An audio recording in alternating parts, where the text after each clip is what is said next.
স্বামী বিবেকানন্দ বলেছিলেন, শ্রী রামকৃষ্ণদেবের একটিমাত্র চাহনি মানুষের জীবনকে বদলে দিতে পারে।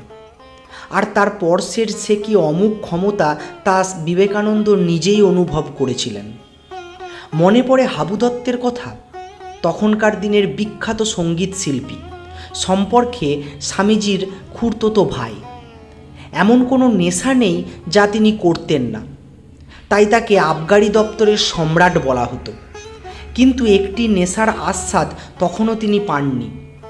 সে বন্দোবস্ত করে দিলেন স্বয়ং স্বামীজি। শ্রী রামকৃষ্ণদেবের পরশের নেশা, ঈশ্বর প্রেমের নেশা।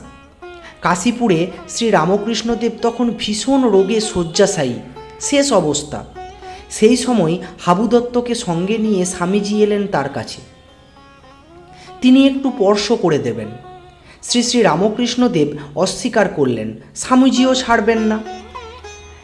যাকে নিয়ে এত কাণ্ড সেই হাবু দত্ত কিন্তু নির্বিকার, তার এসবে কোনো আগ্রহ নেই।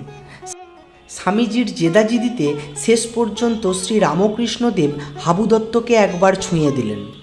সঙ্গে সঙ্গে হাবু দত্ত বাহ্য জ্ঞান শূন্য হয়ে পড়লেন।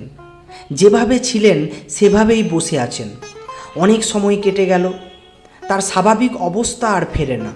স্বামীজি চিন্তা করতে লাগলেন এবং ভাবলেন মারা গেল নাকি। অবশেষে মোক্ষম অস্ত্রটি প্রয়োগ করলেন।